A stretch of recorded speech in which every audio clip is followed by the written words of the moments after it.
focus, the attack by Syrian rebel group on the country's second biggest city, Aleppo, and seizing it has left the United States in a state of dilemma, as it is not taking any position related to the recent attack, while maintaining 1,000 troops in Syria as part of the ongoing mission to fight ISIS. Now, making the position difficult for the US was National Security Advisor Jake Sullivan's statement to CNN, where he said that the rebel forces attacking the Syrian regime are designated as terrorist organizations by the United States. Here's an explainer from Beirut for you regarding the current state of affairs. Northern Syria has been rocked by a days-long insurgency as fighters swept through villages and towns and advanced into the city of Aleppo. The insurgency is led by Hayat Tahrir al-Sham, a group designated by the United States and the United Nations as a terrorist organization. Armed groups backed by Turkey are also involved in this surprise attack. Now, unlike other insurgencies in war-torn Syria, it appears that the fighters face little to no resistance from the Syrian military, as they made their way through towns and villages and picked up munitions and vehicles left along the way. Now, Syria, alongside its key ally Russia, has launched a counterinsurgency. They have launched airstrikes over Idlib province, Hama, and Aleppo, trying to take out the insurgents. The Syrian army says that they've killed hundreds of insurgents over the past 24 hours. Now, this comes at an interesting time, as Syria's key allies Russia and Iran are preoccupied by conflicts of their own. And this recent flare-up in the Middle East also comes as there's conflict in the Gaza Strip and Lebanon. Meanwhile, as per reports, the United States and the United Arab Emirates have discussed with each other the possibility of lifting sanctions on the Syrian President Bashar al-Assad if he peels himself away from Iran and cuts off weapon routes to Lebanon's Hezbollah. The conversations intensified in recent months, our sources have informed us, driven by the possible expiry on the 20th of December of sweeping US sanctions on Syria and by Israel's campaign against Tehran's regional network, including Hezbollah in Lebanon, Hamas in Gaza, and Iranian assets in Syria. Speaking of Iran, well, Iran has thrown its support behind Syria's government after thousands of insurgents took control of the country's second largest city of Aleppo and seized nearby towns and villages in a swift and surprise offensive. Just listen in to what Iran's foreign ministry spokesman had to say.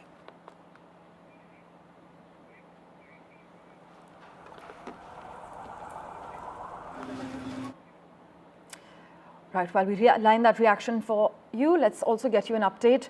As far as Lebanon is concerned, the Israeli Defense Forces have said that it is striking targets in southern Lebanon after Hezbollah officials said earlier they fired on an Israeli target.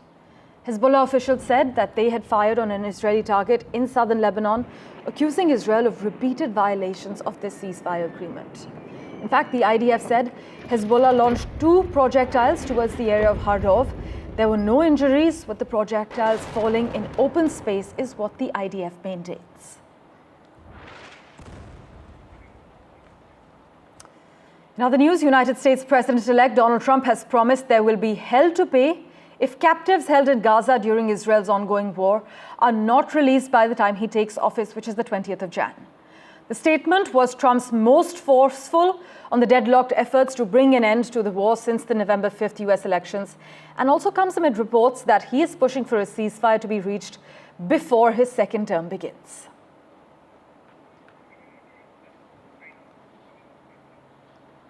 Switching tracks to the other important story we're tracking, in a move to tighten control over China's access to critical technology, the United States has introduced new restrictions aimed at limiting Beijing's technological growth.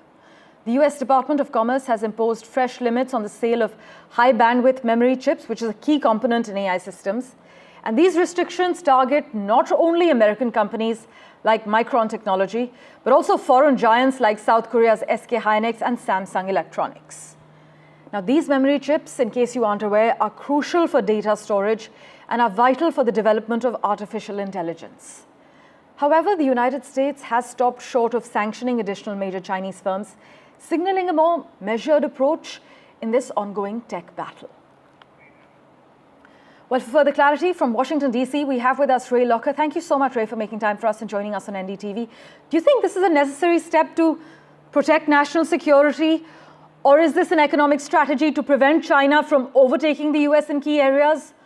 Or are we witnessing the start of a dangerous tech Cold War?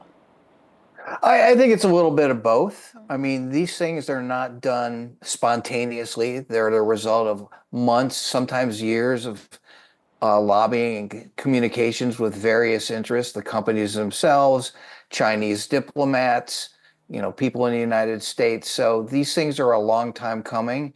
And obviously, they're not as stringent as some people suspected or feared they would be. Now, while these restrictions really are aimed at stalling China's tech ascent, as many argue, could they backfire by forcing China to actually fast-track its own domestic semiconductor industry? In that case, is this a case of the US inadvertently helping China become more self-sufficient?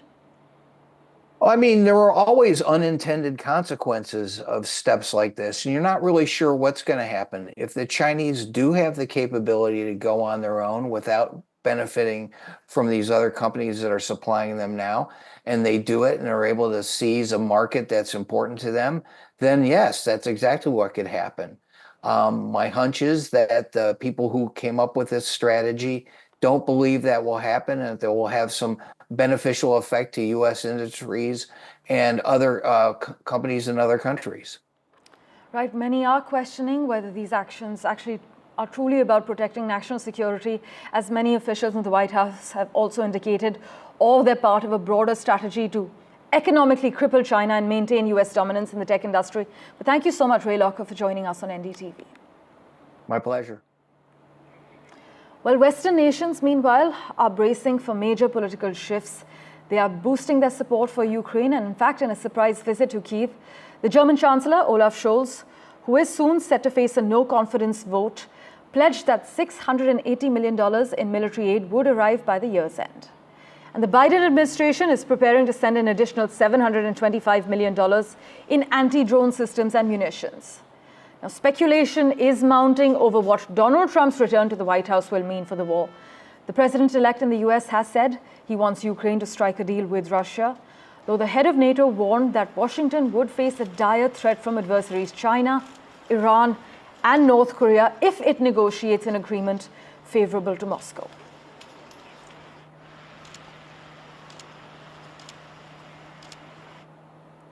Meanwhile, the Speaker of Russia's upper legislative house has said that she expects Russian-Ukrainian peace talks to happen next year. And Russia is reportedly open to discussing a Ukraine ceasefire deal with Donald Trump, but rules out making any major territorial concessions and insists Kyiv abandon ambitions to join NATO. Russia continues to demand, and I quote, demilitarization and denazification of Ukraine, and in previous peace negotiations said that Kyiv's military should actually be reduced to 50,000. Let's turn our attention now to Spain. Well, Spain will allow workers up to 4 days of paid leave to help them avoid traveling during climate emergencies. Employers were criticized for making staff work despite an alert that was sent out ahead of the October floods that killed at least 224 people. And these new measures in Spain dictate that when the government announces an emergency, workers must refrain from going to work. Extreme weather is expected to become more common as the climate changes, and the World Resources Institute warned that Europe, which is warming faster than any other continent, should expect more heat waves and demand for air conditioning in the coming years, and up to a 9-fold increase in heat-related deaths by 2050. Meanwhile, we have an update from Tesla as well. A court has ruled that Elon Musk will not get a bumper $56 billion package. Tesla has lost the bid to restore Elon Musk's record pay, and a court in Delaware has ruled, despite the shareholders giving a green light to this bumper pay package, that Elon Musk will not be cashing in on the $56 billion. As always, news and updates continue right here on NDTV. Don't go anywhere. We're slipping into a very short break.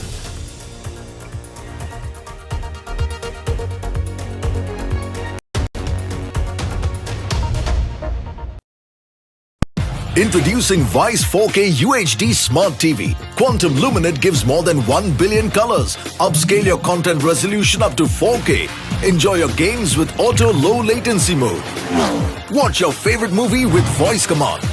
Play my favorite movie. Experience sound with Dolby Audio. Connect with your favorite apps and games on the Content Store. Powered by Web OS Hub. Connects with Apple devices. Unlimited family entertainment with Vice TV. Vice, the science of simple. NDTV proudly upholds its legacy of trust and credibility. According to the prestigious Reuters Institute's Digital News Report 2024, NDTV is the top-most news platform in the country. Number one in both online and offline reach in India. Beating all its competition, NDTV stands for trust.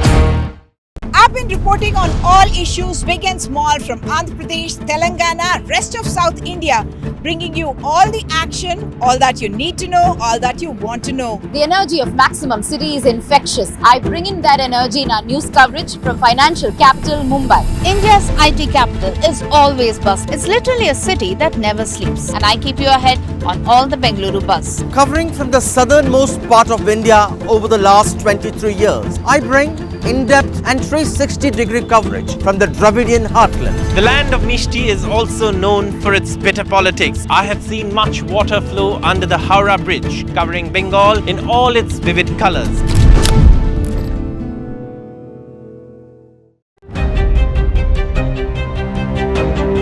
Hello and welcome to India Sense, where I speak with global opinion makers. The United States has made a strategic decision over the last 20 years to move closer to India. Now, a $7 trillion economy seems a perfectly conceivable number. If you want to be a national party, it's that you sort of accept the way the world is rather than want to endlessly hark back to how it was. Modi is promoting the digitization of the economy, which is accelerating growth in the country. New day, new show, a new experience. Start your day with the news, not views. We bring you stories that matter and impact your lives. News that informs and keeps you ahead. From Maximum City, Mumbai, to the seat of governance, Delhi, NDTV brings to you the best breakfast show. The breakfast show only on NDTV 24/7 every morning at 8 a.m.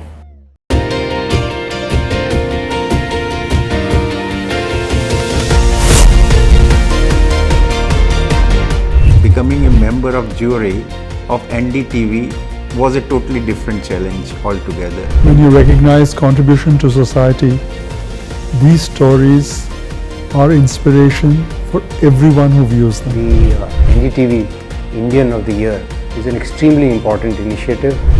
Nominees were just extraordinary. Each one of them is a rock star. And the achievers in this field who are inspiration for the Indians in this country have been chosen for this prestigious award. In today's interconnected world, India's voice is more crucial than ever. When India speaks, the world listens. At NDTV World, we are that voice, bringing you intelligent and insightful news from India and beyond. From geopolitics and diplomacy to economic shifts, migrations, tech disruptions, and the stories of our diaspora. We cover the news that shapes our global future. NDTV World, your new home for global news is here. It's a web of frauds, calls, luring emails, threatening messages. Cyber frauds have cast their net wide and everyone is at risk. We track the victims, their horror stories as they get conned online, extorted and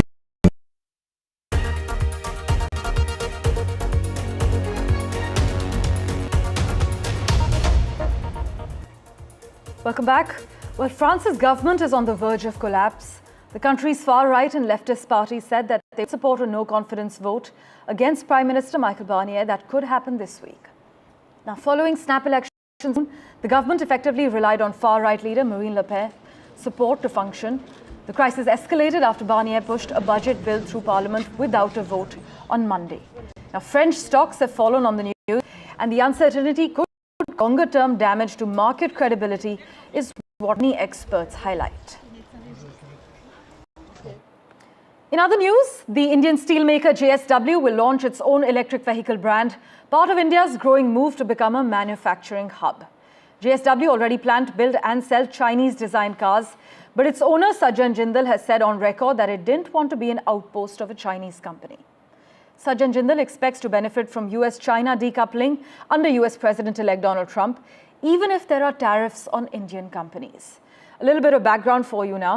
India itself is a huge market for electric two-wheelers, and globally, a recent slowdown in EV sales may be over because October saw a 35% jump year-on-year with growths across all regions.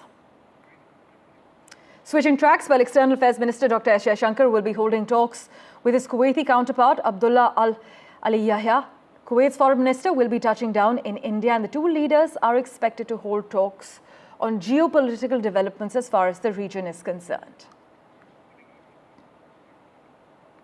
And in other news, the Gaganyaan mission, our country's maiden crewed spaceflight program, is expected to be launched by the end of 2026, with the rocket's first uncrewed test flight likely to be held early next year. This is what the Indian Space Research Organization has said. Listen in. On 4th December, this is a launch of PSLV. It's called PSLV C-59. It's launching a satellite called Proba 3. This satellite is from European Space Agency on contract with NSIL. It's a satellite for studying Sun, built by ESA, and PSLV launches it to a very special orbit called a very highly elliptical orbit, 600 km in its closest point to Earth, and 60,000 km away point. So such a highly eccentric orbit it is launched. The rocket for Gaganyaan is completely human rated and is ready. The first rocket assembly is going on right now at Satish Dhawan Space Center. We also have another 3 launches to happen before that. And once all 3 launches are successful, we will have the crewed mission. And all astronauts are ready. Next 2026 end is our target for launching. The government has given approval for Chandrayaan 4. Chandrayaan 4 will go to the same point, the South Pole. And we will look at how we can go there, take some specimen or drill and take out some samples, come back to Earth and deliver it. To go to Moon and come back, we need to make 2 launches. 1 launch today, and after 15 days we need to do another launch. So both satellites will go to space and dock together and become a single satellite and go to Moon and then come back. So this is the first time we are going to do. No one has done like this before. So we hope that we will become the first country to do such a complex maneuver. Meanwhile, a beautiful replica of the moon shaped exactly like the globe of the moon is a big attraction at the ongoing India International Science Festival in Guwahati. My colleague Pallav Bagla takes a close look at the globe made using NASA images. Incidentally, the best images of the moon ever to be taken are by India's Chandrayaan mission. Listen in. This is a very special display of the moon. A moon created using NASA imagery. Each centimeter represents about 5 kilometers of the moon surface. It is said this is a replica of the moon. India's Chandrayaan 3 landed closer to the south pole of the moon at the Shiv Shakti point. This moon has been created using NASA imagery, but the finest images of the moon surface have been taken by the orbiter of Chandrayaan 2. But a great display of the whole globe of the moon at the India International Science Festival in Guwahati. The moon looks wonderful. In Guwahati, Pallav Bagla for NDTV. And amid President-elect Donald Trump's threat to impose 100% tariffs on BRICS nations, including India, if they undermine the US dollar or replace it for international transactions, my colleague Gauri Dwivedi spoke with South Africa's Minister of Tourism about the latest developments and a whole lot more. Here's a glimpse of their conversation. I am in conversation with Ms. Patricia de Lille, who is the Minister of Tourism for government of South Africa. We are talking at a time when there's enough and more happening when it comes to Global South and when it comes to BRICS as well. Thank you so much, ma'am, for taking out the time and speaking to NDTV. Great pleasure, thank you.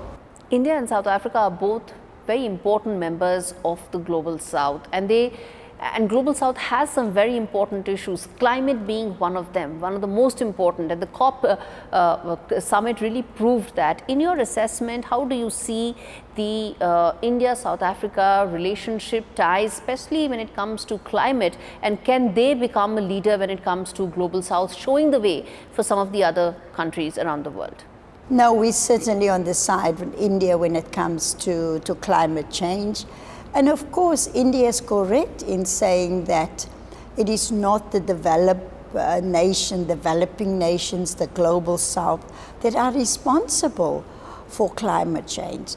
All the so-called developed countries built their riches and their wealth on fossil fuels, cheap fossil fuels. Yes. And so we as a developing South have to pay for that. And it's not fair. It was not caused by the Global South. And of course, the peanuts that is being offered by the developed world to mitigate the impact of climate change on the whole world, it's ludicrous, it's ridiculous. After having caused the problem, then say to the developing nations in the Global South that you must go and fix it. So South Africa fully support the stance of India when it comes to climate change issues. South Africa now has the presidency of the G20. What are the key areas that South Africa wants to focus on in the G20? What about it, whether it is the focus on Global South, whether it is the focus on technology for developing countries, what is it that is going to be the key focus for South Africa in its G20 presidentship? Just last week, Tuesday and Wednesday in South Africa, South Africa and India came together to look at a just transition from fossil fuels to renewable energies and look at solutions as to how we can mitigate it. So when it comes to climate change issues, there's a very good relationship. But with us assuming the G20 chairpersonship, we're also taking forward the legacies of Indonesia, of India and Brazil when they were leading the G20 nations. We will be continue to build on that. And you know, as we invite all the G20 nations to our country in 2025, we can't wait. You know, South Africans are very warm-hearted people. We can't wait to welcome all the G20 members to our shores. But we also encourage people to stay and continue to explore the beauty of South Africa. So it's a very exciting year awaiting us in South Africa.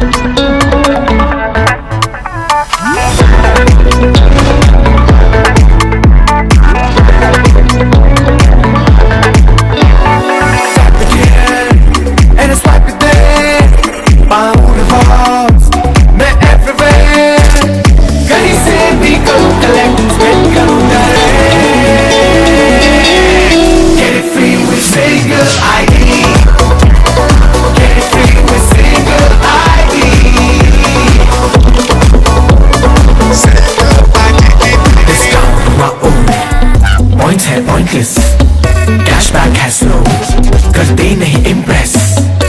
Life हुई easy कितना कुछ free only with single ID. ये भी free वो भी free कितना कुछ free only with single ID.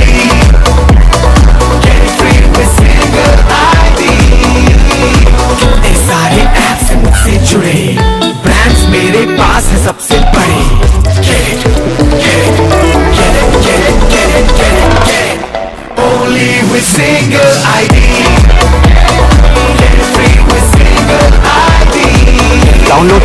Single ID Partner app. Link your card and earn rewards with top brand. Get it free with Single ID. Introducing Vice 4K UHD Smart TV. Quantum Luminate gives more than 1 billion colors. Upscale your content resolution up to 4K. Enjoy your games with auto low latency mode. Watch your favorite movie with voice command. Play my favorite movie. Experience sound with Dolby Audio. Connect with your favorite apps and games on the Content Store. Powered by Web OS Hub. Connects with Apple devices. Unlimited family entertainment with Vice TV. Vice, the science of simple.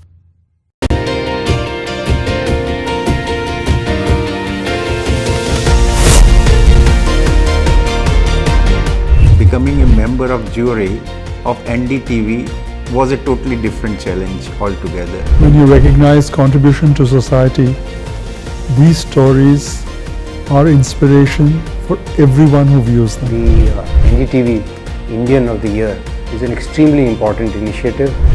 Nominees were just extraordinary. Each one of them is a rock star. And the achievers in this field who are inspiration for the Indians in this country have been chosen for this prestigious award. NDTV proudly upholds its legacy of trust and credibility.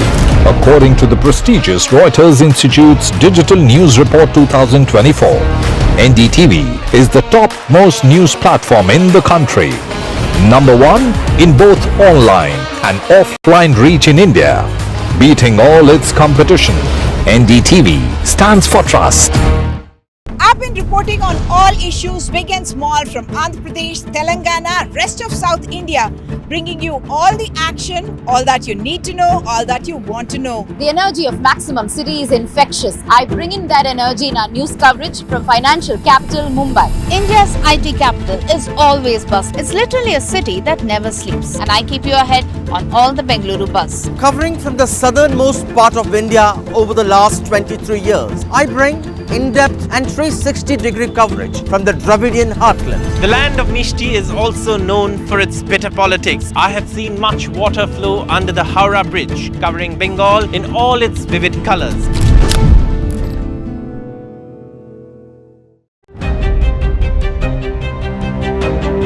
Hello and welcome to India Sense, where I speak with global opinion makers. The United States has made a strategic decision over the last 20 years to move closer to India. Now a $7 trillion economy seems a perfectly conceivable number. If you want to be a national party, it's that you sort of accept the way the world is rather than want to endlessly hark back to how it was.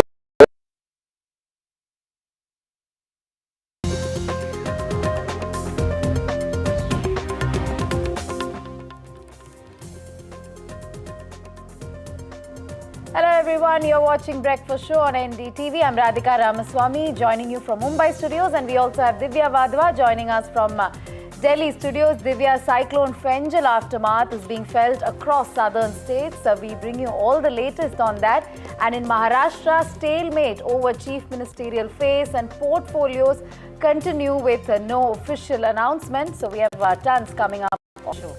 That's right, a lot coming up on the show, including Uber that's rolled out Shikara services in Kashmir, and what really happened in the Supreme Court in regard to the pollution here in the NCR region. Well, it is the Supreme Court that says that there needs to be a downward trend before they can ease those restrictions. Let's first get you the headlines. In this is Cyclone Fengal, the aftermath that continues, and a red alert now has been sounded off for multiple states. We're talking about very heavy showers coming about in the next 24 hours, and a landslide that has been reported in Tamil Nadu has claimed 7 lives.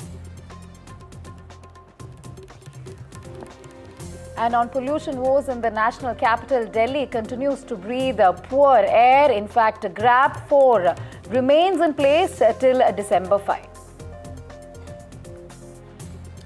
And no end as far as the suspense in Maharashtra is concerned, but like we've been reporting perhaps every single day, that decision is about to be announced perhaps today, anytime now, and sources are indicating that portfolio distribution will take place. That discussion will take place only after the oath-taking ceremony on the 5th of this month.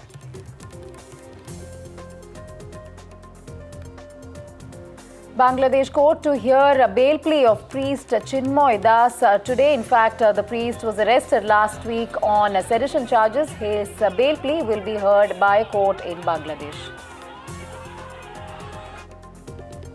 And the MPs in United Kingdom are raising concerns about the atrocities against minorities in Bangladesh on the floor of the House. They say robust action is needed.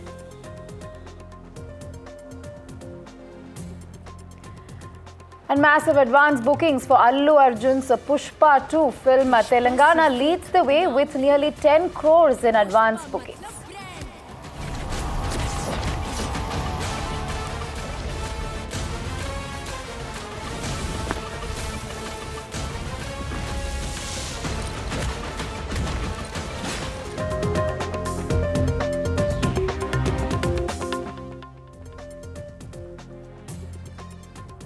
Starting with cyclone Fenjal fury, Divya, cyclone Fenjal is impacting several regions in South India, including Puducherry, of course, where schools are closed at the moment due to heavy rains. Of course, cyclone had made landfall near the Union Territory on Saturday, but the impact, Divya, is being felt in different parts of South India. That's right, Radhika. The aftermath of that cyclone that's being felt in various parts of southern India, including Bangalore as well as Hyderabad, also experiencing significant amount of rain, causing weather disruptions. We're talking about even Kerala that's coming under the impact of this weather system, which is now reduced to the category of a low pressure area, but it continues to bring about very heavy rainfall. That's what we've seen. 7 lives have been claimed due to a landslide that was reported in Tamil Nadu. And a second landslide. That's right, a second Tamil Nadu temple. This is on Monday afternoon, a day after the first, led to a boulder falling on a residential building and killing a family of 7 people, Radhika. That's right, very tragic indeed. The first taking place on Sunday at about 4:30 p.m. on the lower slopes of a hill there after heavy rainfall because of cyclone Fenjal, which crossed the coast on Saturday afternoon near Chennai. Of course, rescue operations, Divya, we believe, are still going on. That's right. Rescue operations aided by a team of experts from the Indian Institute of Technology in Chennai. Those are underway but have been hampered due to the kind of rainfall that is being reported, particularly in the last 24 hours. Radhika, do remember there was a red alert warning in place for Karnataka, for Kerala as well as Tamil Nadu. That's right. In fact, the Chief Minister of Tamil Nadu there announcing 5 lakh rupee for each family impacted by the landslide, and has in fact been seeking assistance from the centre as far as rescue and relief operations are concerned. So certainly cyclone Fenjal fury there impacting not just Tamil Nadu but also several other regions in southern India. But unfortunate news, 7 are killed in Tamil Nadu landslides. Let's go straight across to reactions that we are coming in. Udayanidhi Stalin on the tragedy that occurred in the state. ஒரு 6:30 மணி அளவில் புதைந்த வீட்டில் சிக்கிய 4 பேருடைய உடல்கள் வெளியே எடுக்கப்பட்டுள்ளன. மற்ற 3 பேருடைய உடல்களை மீட்கும் பணி தொடர்ந்து நடைபெற்று வருகின்றது. மலையிலிருந்து ஏற்பட்ட மண் சரிவு மற்றும் பாறை சரிவில் சிக்கிய 7 உயிர்கள் பறிபோயிருப்பது மிகுந்த ஒரு வேதனைக்குரிய ஒரு விஷயம். அவருடைய மரணத்திற்கு என்னுடைய இரங்கலை அரசின் சார்பாக தெரிவித்துக் கொள்கின்றோம். மேலும் அவருடைய உறவினர்களுக்கு என்னுடைய ஆறுதலை தெரிவித்துக் கொள்கின்றேன். மாண்புமிகு தமிழக முதலமைச்சர் அவர்கள் உயிரிழந்தவருடைய குடும்பங்களுக்கு இழப்பீடாக தலா ரூபாய் 5 லட்சத்தை வழங்க உத்தரவிட்டிருக்கிறாங்க. அதனை நாளை மாலைக்குள் கொடுக்க வேண்டும் என்று மாவட்ட ஆட்சித்தலைவருக்கு சொல்லியிருக்கின்றேன்.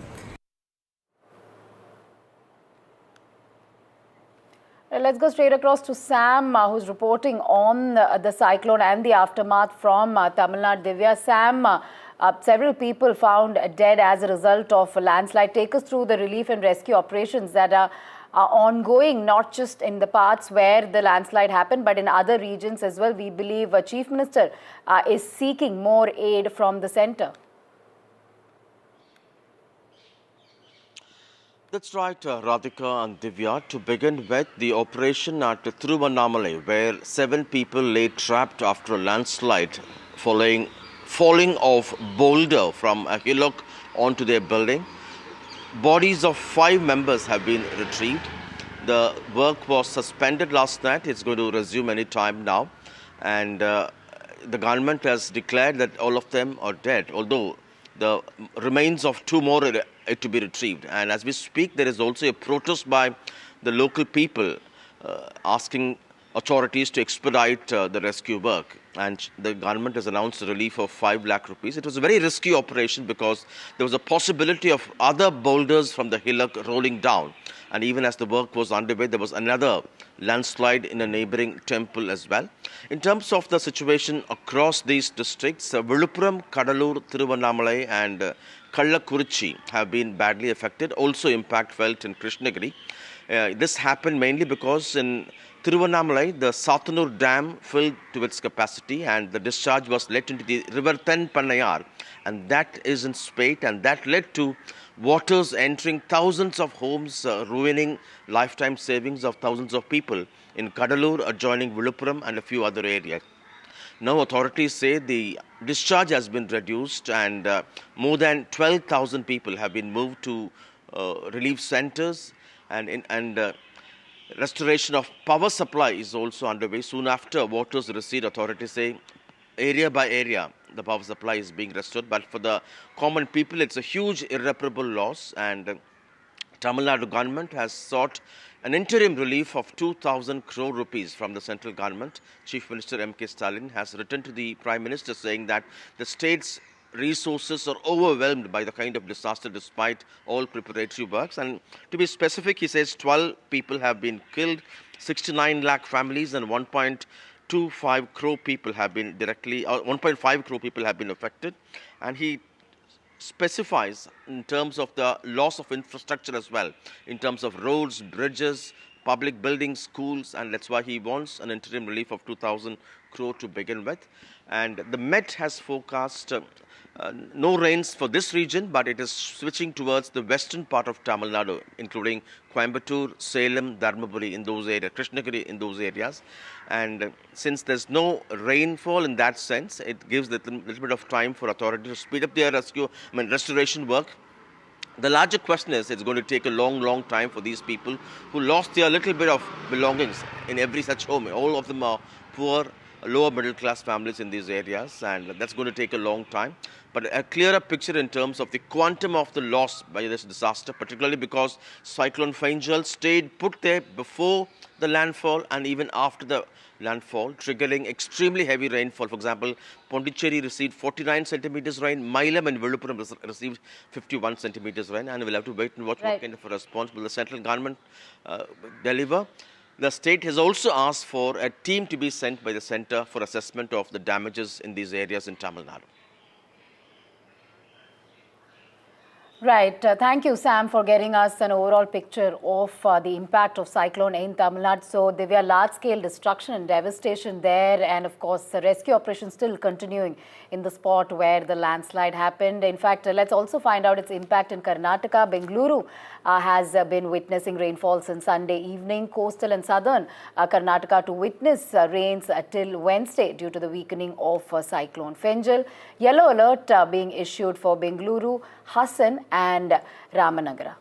That's right. So that orange alert warning that's been also issued for other areas, including Udupi. Now, schools have remained closed in particular areas, including Mysuru. The IMD has also advised a fisherman warning when it comes to the southern part of Karnataka.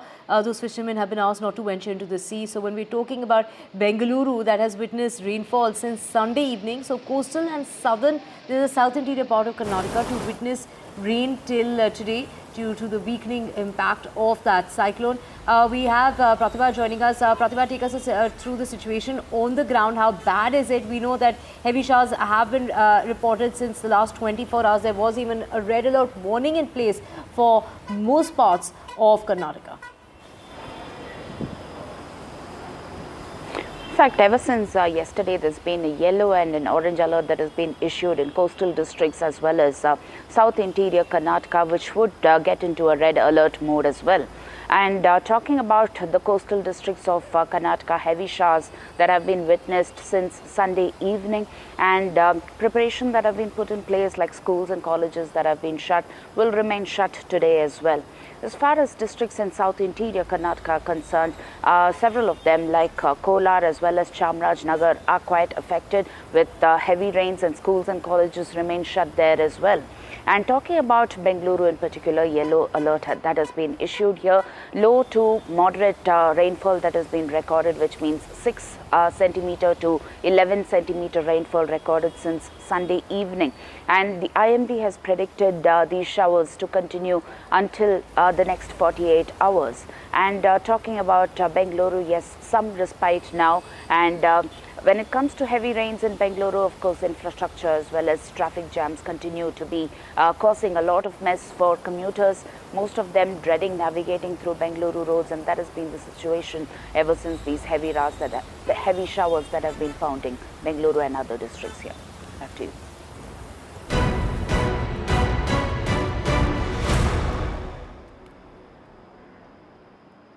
Let's switch our focus as far as the pollution here in the national capital is concerned. And do remember, it was the Supreme Court that took up the matter yesterday and had gone on to say that there needs to be a consistent downward trend when it comes to the pollution in the national capital before the graded response action plan stage 4 restrictions can be eased off. And there will be another hearing on the matter, and that's going to be as early as Thursday, Radhika, where the chief secretaries of Delhi, Punjab, Rajasthan, Haryana and Uttar Pradesh, basically the NCR region, they've been asked to virtually attend that hearing.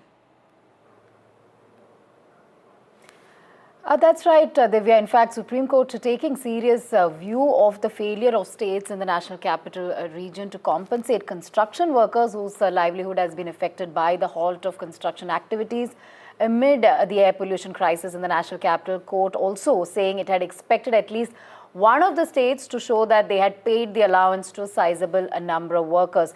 So court there clearly wrapping the government over the lack of action as far as anti-pollution measures are concerned, Divya.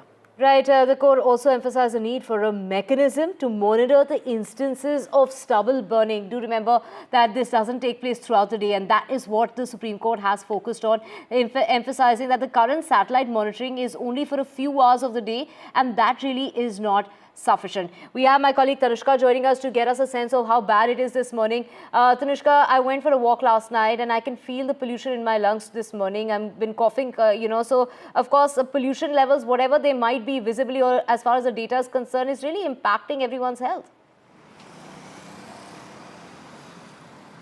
Definitely, Divya and Radhika, there has been a slight improvement in the air quality levels in Delhi today. Delhi is seeing its third consecutive day of air quality, which has dropped to the poor category. Still not ideal, definitely not.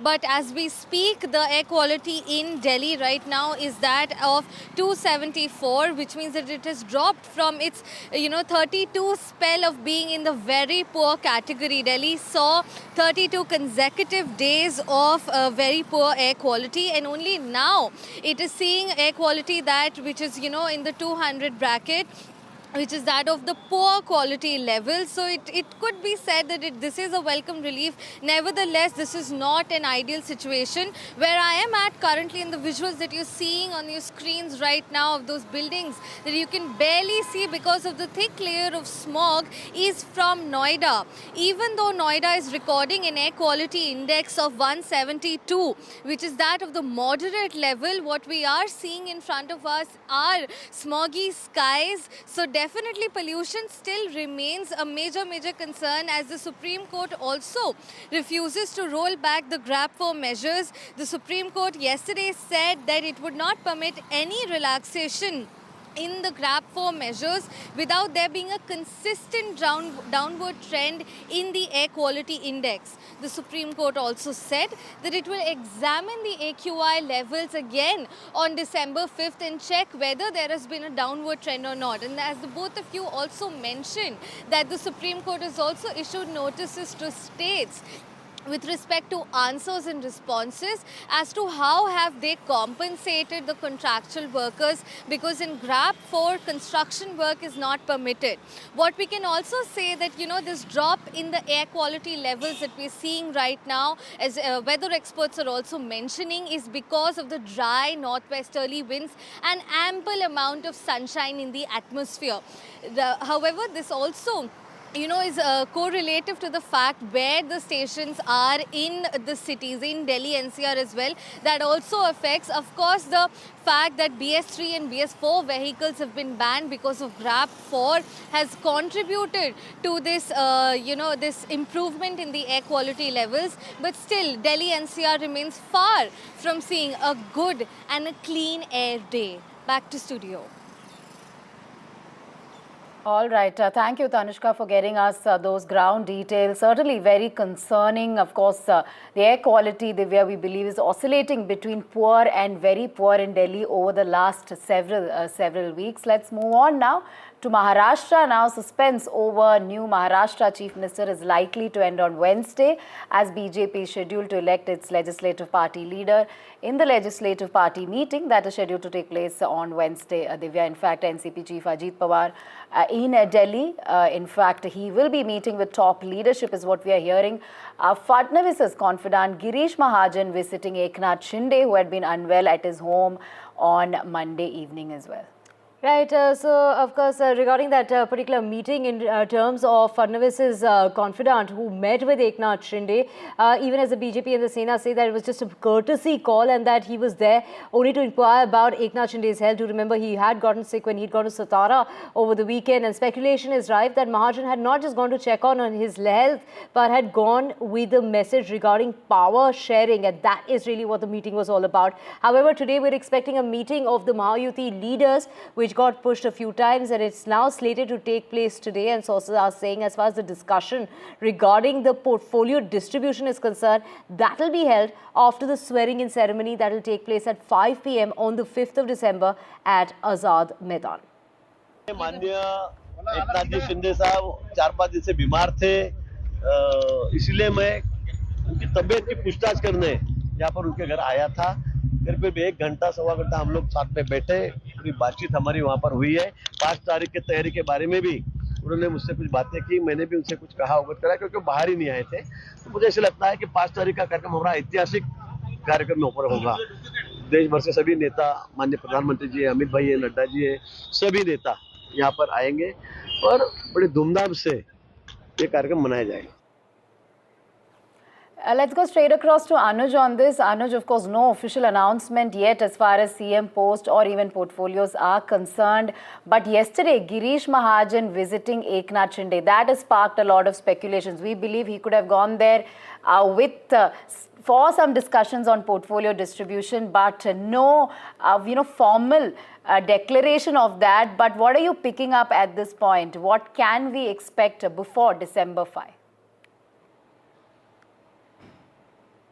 Eknath Shinde kind of postponing the meetings of Mahayuti is seen as delaying the inevitable, because the BJP clearly has got a lot in their hands before the 5th, and it's the Bharatiya Janata Party who's going to use their iron fist to make sure that the portfolio distribution happens in a particular way. But at the same time, we are seeing that the Bharatiya Janata Party is very well aware of the kind of importance that Eknath Shinde brings to the Mahayuti government, at least as of now, and that is why they really want to keep him close.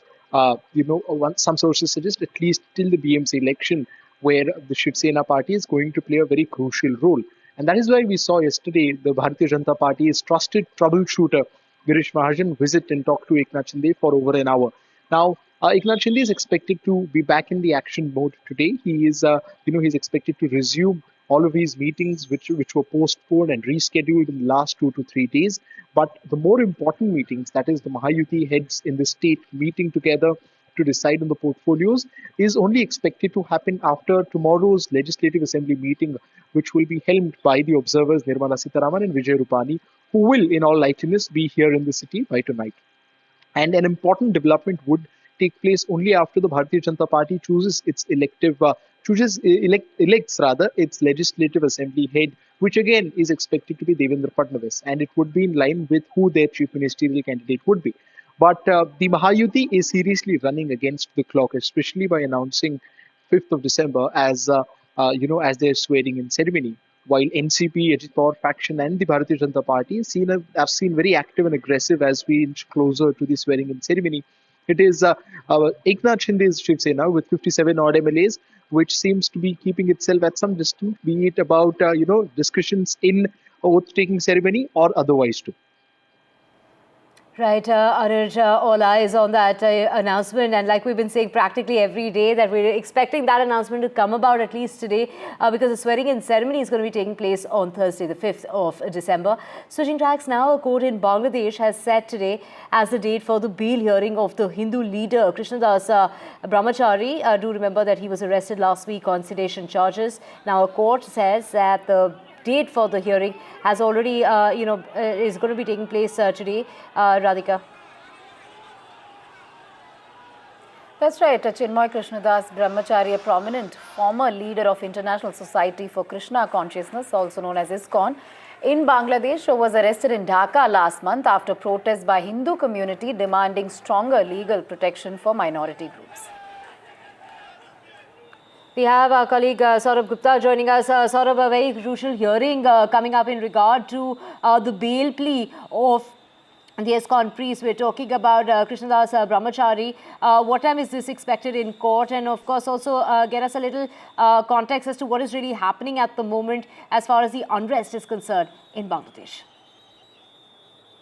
Well, the unrest is something that's now, of course, become a huge international matter. In fact, it's even come up in the parliament in UK, and that's something that we've seen, over the last few days, not only, in other countries, but also within India.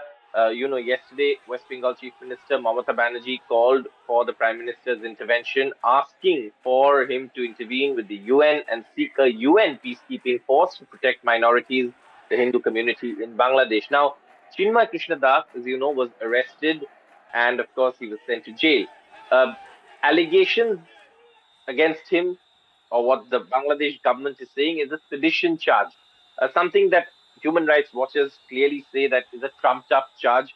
But what was he doing? Well, he was actually organizing peaceful gatherings to demand safety and security of the minority community, the Hindu community, which has come under attack since the former Prime Minister of Bangladesh, Sheikh Hasina, left office and fled the country. Now, this is something that obviously is now a huge concern, and all eyes also on Chinmoy Krishnadas's bail hearing, because remember, ISKCON too has been targeted. And while Chinmoy Krishnadas did not hold any post in ISKCON, he was clearly a ISKCON devotee. And, this is something that obviously has become a matter of concern because his continued incarceration for organizing peaceful gatherings on a trumped-up sedition charge is something that, many believe is absolutely unfair and is another way perhaps to, silence these congregations and, activism against these attacks by radical Islamic forces on the minority community, the Hindu community in Bangladesh. And this is why everyone is watching what happens in this, bail hearing, because it will also be an indicator of where Bangladesh is planning to go with this, all of this, because obviously at this point, Hindus and minorities in Bangladesh are clearly unsafe. And that is something that has, is being acknowledged worldwide as well. Right, certainly a lot of outrage post the arrest. Thank you, Saurabh, for bringing those details. But all eyes as Chinmoy Krishnadas gets produced before the court and his bail hearing scheduled today. Moving on, even as protests against Bangladesh over arrests of Hindu priests have intensified in Tripura and Assam and another northeastern state of Manipur, Chief Minister N. Biren Singh has said that 29 suspected Bangladeshis carrying alleged fake Aadhaar card issued in Assam were apprehended. Divya. Right, and those 29 Bangladeshis will be deported is what the Chief Minister had to say, acting on a tip-off as far as the police is concerned. They apprehended those suspects, and now those Bangladeshis were working at a bakery in Imphal. Let's listen in to what Chief Minister Biren Singh had to say. Police Department got an information from the reliable source that some peoples suspected to be from the outside Bangladesh or something. Police apprehended on suspicion around 29 peoples, which actually belongs to, as per their Aadhaar card, they are from Assam. The government has suspended the officer who were issuing the wrong permit to the persons, and as the people's persons were from the Assam, we have rounded up and we have sent back to Assam.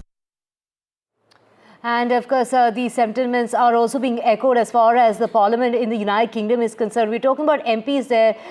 Former Home Secretary Preeti Patel expressing her deep concerns over the awful violence scene in Bangladesh. She's called on the government to set out how they're engaging as far as the Bangladeshi government is concerned on this very pressing and important issue, Radhika. Certainly, UK Member of Parliament Bob Blackman, chair of all-party parliamentary group for British Hindus, raising concerns in the House of Commons over the attacks on Hindus in Bangladesh. It's also raised the arrest of the ISKCON leader, and it's a place of worship I too am very familiar with near his constituency.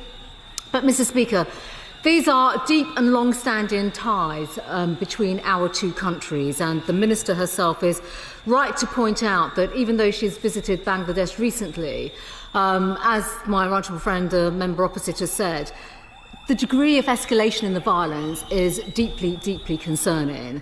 And what we are witnessing now is just uncontrolled violence in many quarters. And we are now watching with horror and shock as further violence is spread in Bangladesh. I must emphasise that all efforts must be taken now. We have a religious leader who has now been arrested. We need to know effectively what is being done to secure his release, due process in particular.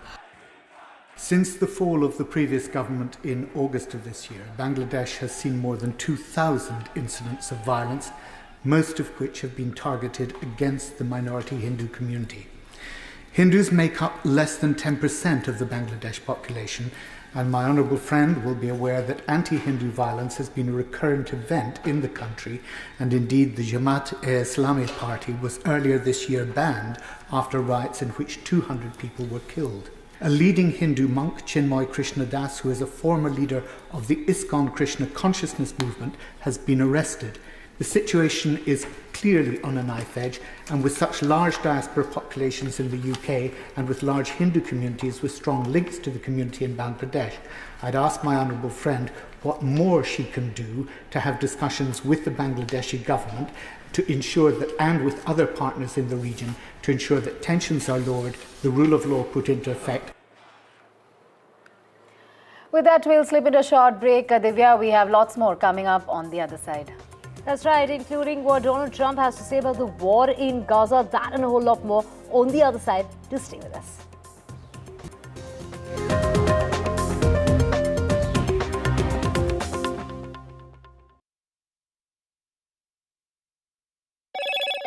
Hello, Moto. Motorola Edge 50 Pro, world's first AI-powered pro-grade camera.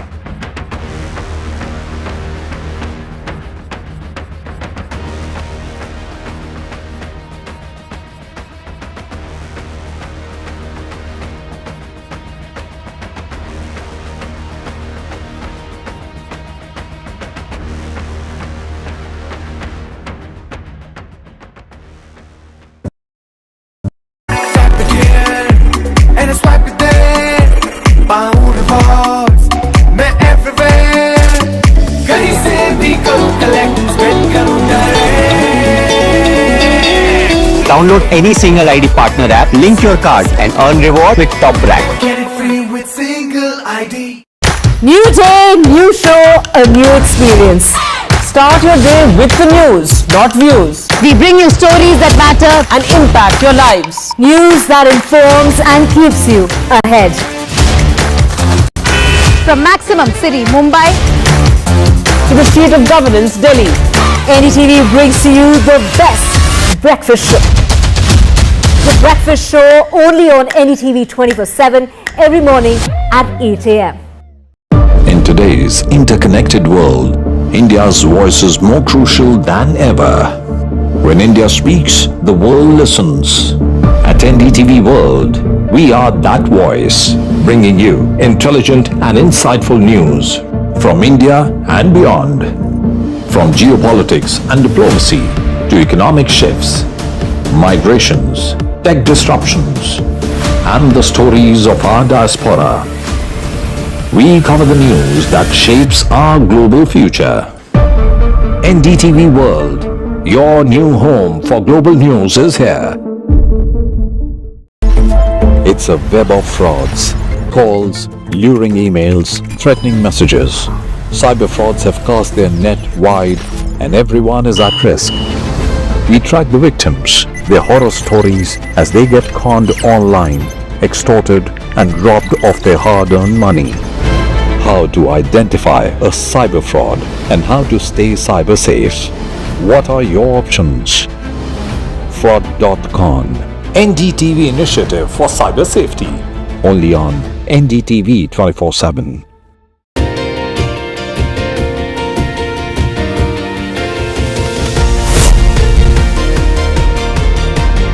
Becoming a member of jury of NDTV was a totally different challenge altogether. When you recognize contribution to society, these stories are inspiration for everyone who views them. The NDTV Indian of the Year is an extremely important initiative. Nominees were just extraordinary. Each one of them is a rock star. And the achievers in this field who are inspiration for the Indians in this country have been chosen for this prestigious award. NDTV proudly upholds its legacy of trust and credibility. According to the prestigious Reuters Institute's Digital News Report 2024, NDTV is the top-most news platform in the country. Number 1 in both online and offline reach in India. Beating all its competition, NDTV stands for trust. I've been reporting on all issues big and small from Andhra Pradesh, Telangana, rest of South India, bringing you all the action, all that you need to know, all that you want to know. The energy of Maximum City is infectious. I bring in that energy in our news coverage from financial capital Mumbai, India's IT capital.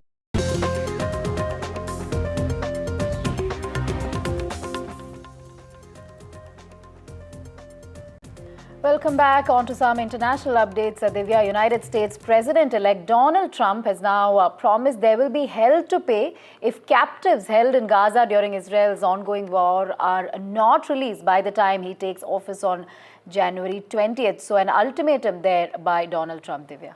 That's right, an ultimatum as far as Donald Trump is concerned. The statement on Monday was Trump's most forceful on the deadlocked efforts in order to bring an end to the war since the 5th of November. US elections comes amid reports that he is pushing for that ceasefire to be reached before his second term even begins. He's gone on to say that those people will in fact be, those who will be responsible will be hit even harder than anybody has been hit in the long and history of the United States. He has, in bold letters put out that message, release the hostages now.